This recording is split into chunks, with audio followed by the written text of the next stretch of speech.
Have you ever wondered why your prayers sometimes feel like they're bouncing off the ceiling, echoing back into an empty room where no one is listening? You're not alone. Millions of people around the world pray every single day, yet so many carry this quiet desperation, this gnawing feeling that despite all their pleading, begging, and bargaining with God, nothing fundamentally changes. They ask for healing and remain sick. They pray for abundance and stay trapped in lack. They cry out for peace and continue drowning in anxiety. What if I told you that the problem isn't that God isn't listening?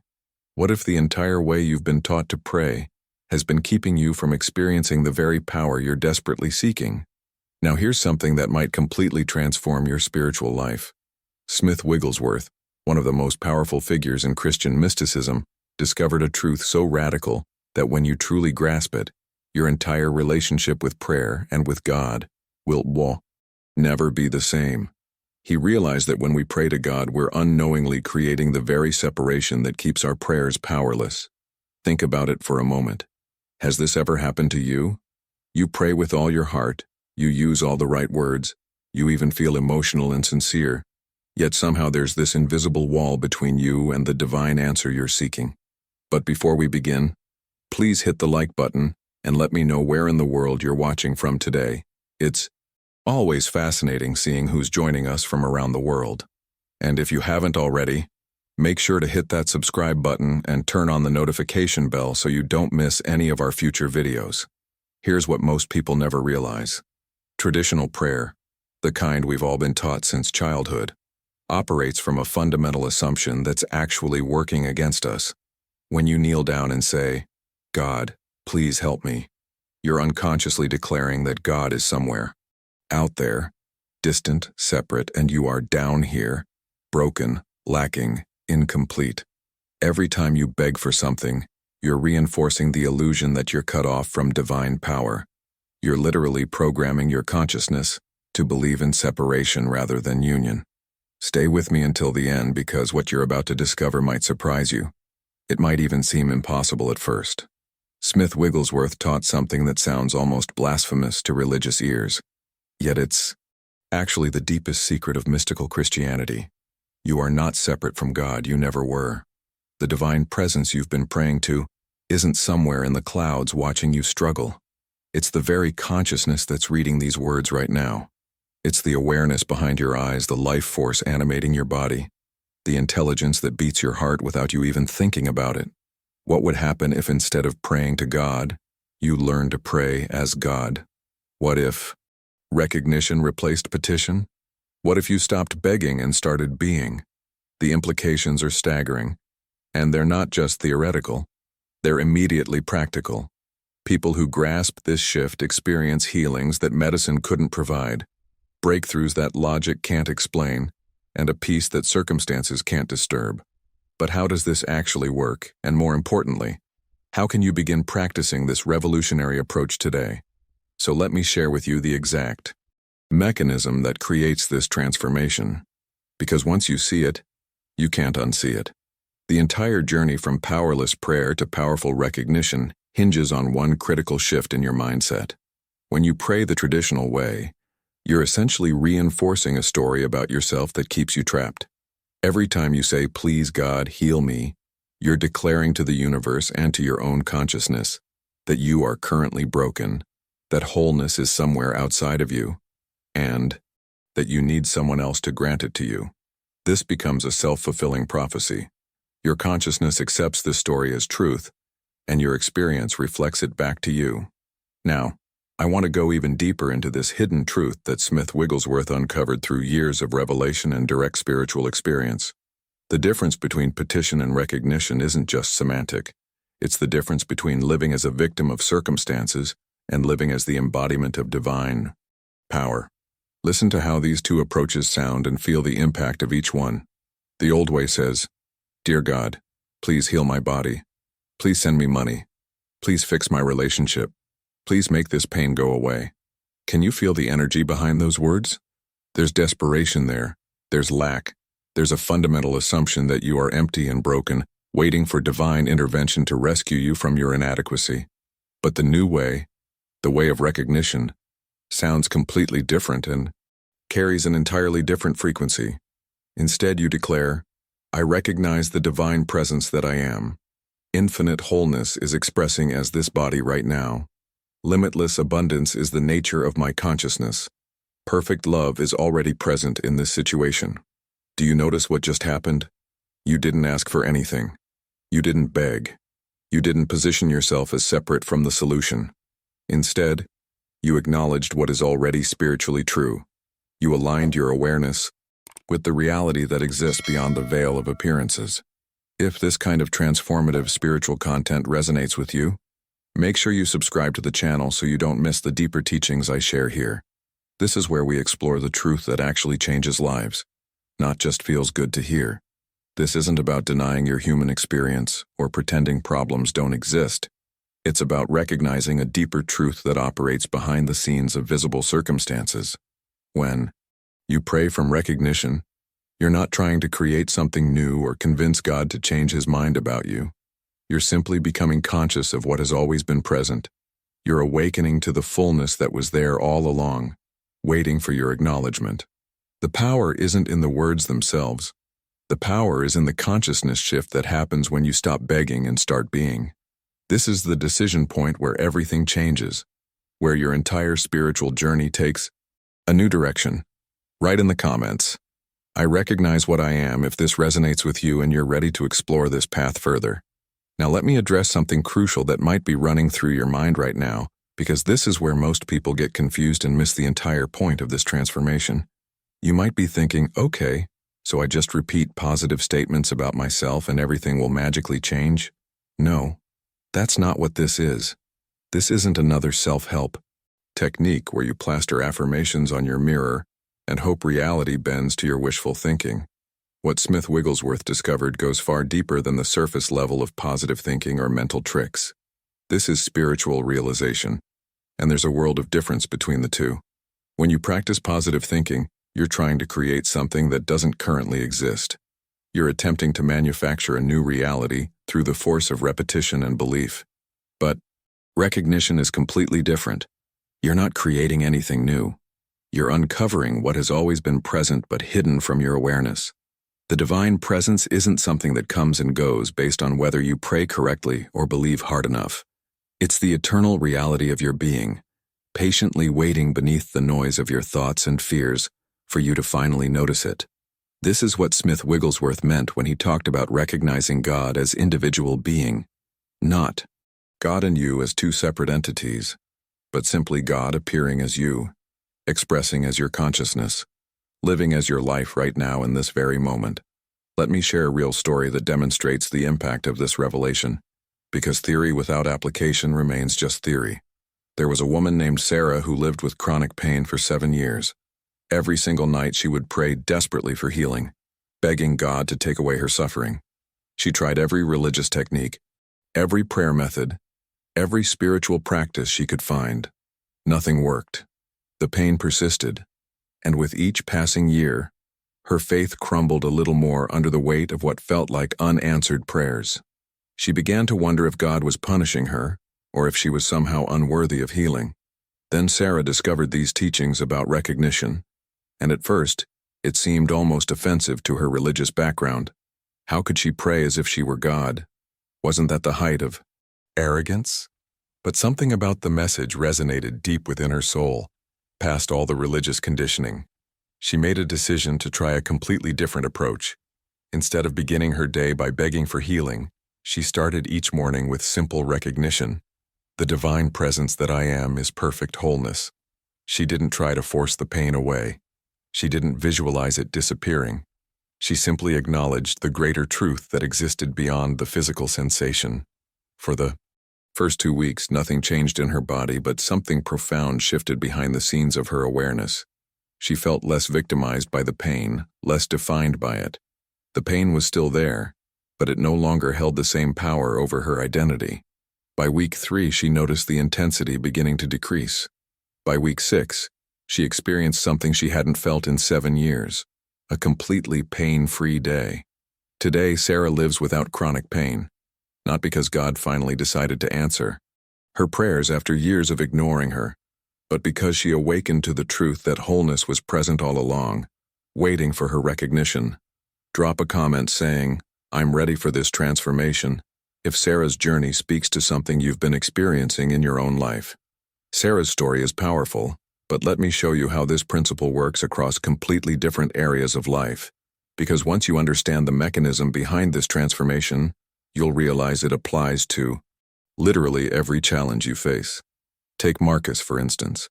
He was drowning in $40,000 of debt, watching his business crumble around him, and feeling absolutely desperate. Every night he would pray the same prayer: "God, please send me money, please save my business, please help me survive." His prayers felt like throwing words into an empty void where nothing echoed back. The more desperately he prayed, the worse his financial situation seemed to become. Sound familiar? This is the hidden trap that so many people fall into without realizing it. When Marcus discovered this approach of praying as God rather than to God, something radical shifted in his entire mindset about money and abundance. He stopped asking an external source to rescue him and started recognizing a truth that existed beyond his bank account balance. Every single morning, he would practice this recognition: "I am the presence of infinite abundance. Limitless supply is the nature of my consciousness." Notice he wasn't pretending his debt didn't exist or using magical thinking to wish it away. He was acknowledging a spiritual reality that operated behind the scenes of his visible circumstances. He moved from the desperate energy of begging into the powerful frequency of recognition. The impact wasn't immediate, but it was real. Within 3 months, unexpected opportunities began appearing. A former colleague reached out with a consulting offer he hadn't seen coming. A business idea he'd abandoned suddenly attracted interested investors. The flow of money into his life began to shift. Within 18 months, Marcus was completely debt-free, and his business had transformed into something far more successful than it had been before the crisis. The key wasn't that God finally decided to help him after months of ignoring his pleas. The key was that Marcus's consciousness aligned with the abundance that was always spiritually present, and his outer experience began reflecting that inner transformation. But this revelation applies to more than just physical health or financial situations. Consider Jennifer, whose marriage was on the verge of collapse after years of accumulated resentment and emotional distance. She had been praying desperately for God to change her husband, to soften his heart, to make him the partner she needed him to be. Can you see the problem with that approach? She was treating her husband as the problem and God as the solution. Never realizing that this entire framework kept her trapped in powerlessness. Her prayers felt empty because they were focused entirely on changing someone else rather than recognizing truth. When Jennifer learned to pray as God, her entire approach shifted. She stopped asking God to fix her husband and started recognizing the divine presence in him and in the relationship itself. Her daily practice became, "Perfect love is already present, obscured only by false perceptions. I recognize divine love as the only presence in this relationship." She began seeing her husband through spiritual eyes, rather than through the lens of hurt feelings and disappointment. This wasn't about denying the real problems or pretending everything was fine. It was about acknowledging a deeper reality that existed beneath the surface conflict. The transformation took nearly a year, which shows that this isn't some quick fix or instant miracle formula. But gradually, subtly, everything began to change. Her husband seemed softer, more open, more willing to connect. Old patterns that had felt permanent started dissolving. Their marriage not only survived but became deeper and more authentic than it had ever been, even in the early days. Write in the comments, "Love transforms everything," if you've experienced or witnessed the power of seeing through spiritual eyes rather than wounded ones. What I'm about to share with you now goes beyond the recognition statements themselves, because Smith Wigglesworth understood that words alone, no matter how powerful, are only the beginning of this journey. There's something even deeper that happens when you learn to embrace what he called the practice of silence. And I'm not talking about just sitting quietly or trying to suppress your thoughts until your mind goes blank. That's not silence. That's mental exhaustion. True silence is something entirely different, something that most people never experience in their entire lives because they're too busy filling every moment with noise, distraction, and constant mental activity. The silence Wigglesworth taught is about resting in the awareness of divine presence without words, without effort, without striving to make anything happen. This is where the real transformation occurs, behind the scenes of your conscious mind. Think about it. Most people approach prayer like they're trying to convince someone of something. They fill their prayer time with endless words, petitions, explanations, bargaining, as if God needs to be persuaded or informed about their situation. But true spiritual power emerges in the silence where all that human effort ceases and divine consciousness reveals itself without interference. If this video shifted something in your consciousness or gave you a new way of seeing prayer, go ahead and hit that like button. It tells me this content is serving you and helps other seekers find these life-changing teachings. Here's the practical application of this. Revelation. After you speak your recognition statements, after you've declared the truth of your divine nature, sit in complete silence for 5 to 10 minutes. And here's the critical part that most people miss. Don't try to make anything happen during the silence. Don't visualize specific outcomes. Don't mentally rehearse your problems or solutions. Don't repeat affirmations in your head. Simply rest in the awareness that divine presence is here now as you. Let that presence do its perfect work without your human mind trying to manage, control, or direct the process. This is incredibly difficult for most people because we're addicted to doing, to controlling, to making things happen through personal effort. But the deepest spiritual power flows when you get out of the way. Now, I want to reveal another hidden truth that keeps people trapped even when they think they're practicing spiritual principles. It's what Wigglesworth called material sense, and it's probably operating in your life right now without you even realizing it. Material sense is the deeply ingrained belief that your good comes from external sources, from specific people, particular circumstances, physical conditions, or material channels. As long as you believe your healing depends entirely on doctors, your abundance depends solely on your job, or your happiness relies completely on other people, you're still praying to God rather than as God. You're still operating from separation and limitation. Here's the shift in mindset that changes everything. Spiritual consciousness recognizes only one source, the divine presence itself. Your good doesn't come from outside circumstances filtering down to you. It comes from infinite consciousness expressing as your being and then manifesting through whatever channels are appropriate. Doctors may be instruments of healing. Jobs may be channels of abundance. People may be vehicles of love, but they are never the source. The source is always the divine consciousness that you are. This distinction has massive implications for how you navigate every decision and challenge in your life. Start catching yourself every single time you think your solution must come from one specific person or particular circumstance. Notice when you're mentally depending on external conditions to provide what you need. This isn't about rejecting practical help or refusing to take action in the world. It's about recognizing where your security truly rests. When you release material sense, you stop being devastated when one door closes because you know the source isn't the door. It's the infinite consciousness expressing through your awareness right now. Drop a comment saying, "The source is within," if you're beginning to see how this perspective shift transforms everything about how you approach your challenges and opportunities. There's another powerful technique that Smith Wigglesworth taught which completely changes your relationship with challenges, and it's called impersonalization. This might sound abstract at first, but once you grasp this concept, it becomes one of the most liberating revelations you'll ever experience. Most of us make a critical mistake when problems appear in our lives. We immediately claim ownership of them.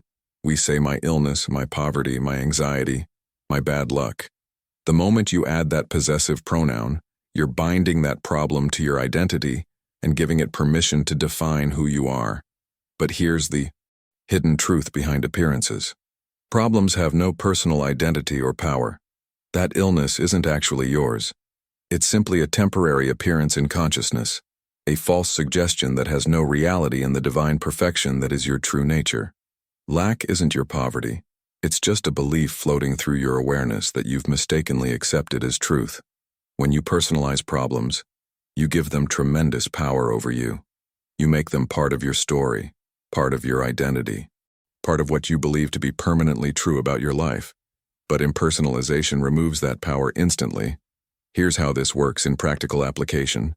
When facing any challenge, large or small, say silently to yourself, "This has no power because it has no presence in God. It is not mine, not personal, not real. Only divine perfection is present." You're not denying your experience or pretending the challenge doesn't exist on the human level. You're denying the ultimate power and reality behind that experience. You're refusing to accept it as a permanent truth about your identity. This shift in mindset changes the entire energy around the problem. It becomes a temporary cloud passing through your awareness, rather than a solid reality defining your existence. Now let me be completely honest with you about the obstacles you're going to face on this journey, because if I don't prepare you for these challenges, you'll think something has gone wrong when they inevitably appear. The biggest obstacle, hands down, is doubt. Your rational mind is going to resist this entire approach with everything it has. It will tell you this is delusional, arrogant, dangerous, impossible. And here's what's going to happen. You'll practice recognition for a week and feel absolutely powerful, like you've discovered the secret of the universe. Then you'll face a setback. Something will go wrong. A symptom will return. A bill will arrive. A relationship will hit a rough patch. And in that moment, doubt will flood in and you'll question everything. This is completely normal. This is part of the process, not evidence that the process doesn't work. Smith Wigglesworth himself experienced waves of doubt during his years of spiritual discovery. The key is not to engage doubt in endless mental arguments trying to prove your spiritual understanding is correct. That's a trap that will exhaust you. Instead, when doubt arises, simply return to recognition without fighting the doubt. God is present as my being right now. This doubt has no power to change spiritual truth. I rest in what is real. Acknowledge the doubt exists, then gently move past it. Over time, as you accumulate evidence from your own experience, doubt loses its grip on you. The second major challenge is impatience, and this one trips up almost everyone. You want immediate results. You practice for a few days and expect your entire life to transform overnight. When change doesn't happen on your demanded timeline, frustration sets in and you abandon the practice just when it was beginning to take root in your consciousness. But spiritual consciousness develops gradually through consistent practice over time, exactly like building physical strength at the gym. Sometimes demonstrations happen quickly. Those are wonderful but shouldn't be expected every time. Sometimes they unfold over months. The timeline isn't yours to control. Your only job is faithfulness to the practice, regardless of visible results. Write in the comments, "I trust the process," if you're committed to practicing recognition even when doubt and impatience try to pull you away from this truth. Something fascinating happens on this journey that most people misunderstand, and if you don't grasp this concept, you'll abandon your practice right before the breakthrough occurs. There's what Smith Wigglesworth called the demonstration lag, and understanding this hidden mechanism behind manifestation will save you from countless moments of discouragement. Here's what actually happens. Consciousness shifts first, then circumstances follow. Your inner world transforms before your outer world catches up. You may feel completely different inside, more peaceful, more clear, more connected to truth, while nothing visible has changed yet in your external circumstances. This is where most people make a critical mistake in their spiritual journey. They experience genuine inner transformation, and then look around, expecting everything outside to have instantly rearranged itself to match their new consciousness. When the bills are still there, when the symptoms haven't vanished, when the relationship still looks broken, they assume the practice isn't working. But that's like planting a seed, feeling it germinate beneath the soil, and then digging it up 3 days later because you don't see a plant yet. The demonstration is already in motion behind the scenes. Inner transformation always precedes outer change. This is a spiritual law you can absolutely trust. If you're experiencing peace where there used to be anxiety, clarity where there used to be confusion, or a new understanding where there used to be darkness, the physical demonstration is already happening. You just can't see it yet, because it's still forming in the invisible realm, before it becomes visible in your circumstances. Don't let impatience abort this process right before it births into your experience. The power isn't in practicing intensely for 3 days and then quitting. The power is in brief daily practice sustained over time. Consistency matters infinitely more than perfection or duration. 5 minutes every single morning is more transformative than an hour-long session once a month. Now let me show you how this applies in one of the most challenging areas of human experience, dealing with physical symptoms and health issues. When symptoms appear in your body, the old mindset creates immediate panic and total identification with the problem. You become a sick person in your own consciousness.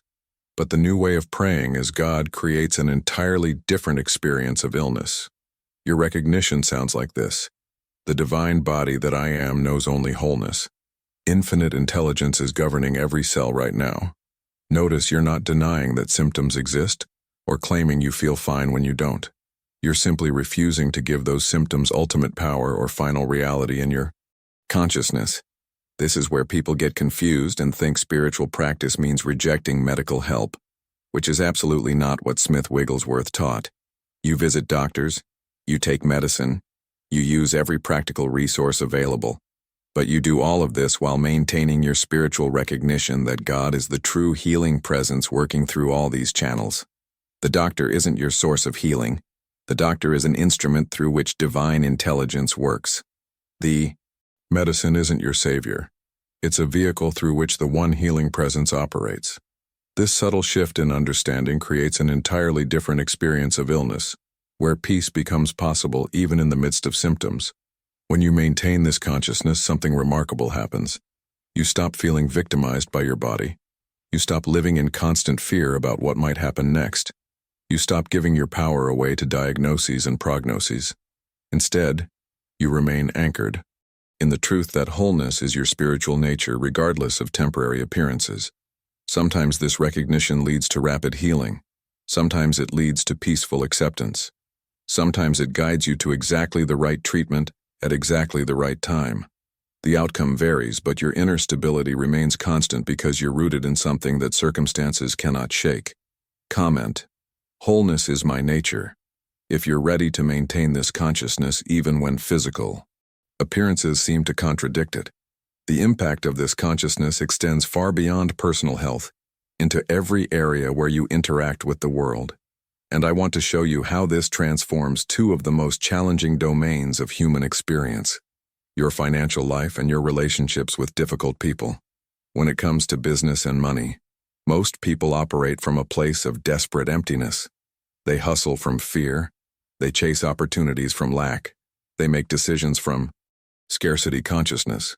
But when you truly understand that your supply comes from infinite consciousness, rather than from any specific job, client, or economic condition, your entire approach to work transforms. You start creating from overflow instead of from emptiness. You work from a place of fullness rather than desperation. And here's what happens behind the scenes that most people never understand. Consciousness creates conditions. When your inner state radiates abundance and confidence, opportunities respond to that frequency. When your inner state broadcasts lack and fear, you actually repel the very things you're chasing. This isn't mystical thinking. It's the practical impact of how consciousness operates in the material world. People can sense when you're operating from desperate need versus abundant confidence, and that sensing determines how they respond to you, whether they hire you, whether they trust you, whether they want to do business with you. In relationships, especially with difficult people, this same principle applies but requires even more spiritual maturity. The old way is to pray for God to change the other person, fix their behavior, soften their heart, but that keeps you trapped in victimhood, forever dependent on someone else's transformation for your own peace. The new way is recognizing divine presence even in people who hurt you. The consciousness that I am, and the consciousness that they are, is one in God. Now, before you think this means becoming a doormat, let me be crystal clear. This doesn't mean tolerating abuse or remaining in toxic situations. Spiritual recognition sometimes leads you to set firm boundaries, end harmful relationships, or remove yourself from dangerous dynamics. But when you do so, you're acting from clarity rather than hatred, from wisdom rather than victimhood, from spiritual authority rather than wounded reaction. You're not trying to punish them or prove they're wrong. You're simply maintaining your consciousness of truth regardless of their behavior. And something fascinating often happens. Either their behavior begins to shift in response to your clear consciousness, or your ability to handle the situation with peace increases dramatically, or circumstances naturally create the healthy distance you need. The outcome varies, but your inner stability remains constant because you're not depending on their transformation for your well-being. Now I want to reveal what happens when you practice these principles not just for days or weeks, but for months and years with faithful consistency. Something profound occurs that you might not expect. Praying as God stops being a technique you perform and becomes your natural state of being. You don't have to remind yourself constantly that God is present. You simply live from that awareness the way you breathe without thinking about it. This is what Smith Wigglesworth meant by spiritual consciousness becoming your identity rather than your practice. Problems still appear in your life because you're still human navigating a complex world. Challenges still arise, setbacks still happen, difficulties still cross your path. But here's the critical difference. They don't control you anymore. They don't define your identity. They don't shake your foundation. Your inner peace remains stable even when outer circumstances fluctuate wildly. You become anchored in the eternal presence that is your true identity, and that anchor holds steady, regardless of the storms passing through your temporary experience. This isn't about reaching some perfect state where nothing ever goes wrong. It's about being rooted in something so real, so permanent, so true, that the temporary waves can't capsize you. Type, I am anchored in truth if you recognize this journey as your own path and you're committed to walking it regardless of how long the transformation takes. So here we are at the end of this journey together, and if you've made it this far, I know something in this message resonated deeply with you. You're not here by accident.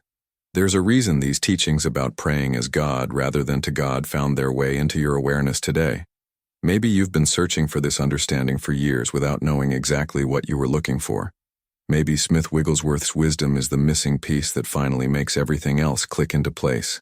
If this content brought you clarity, peace, or a new perspective on your spiritual journey, I'd really appreciate it if you'd hit that subscribe button.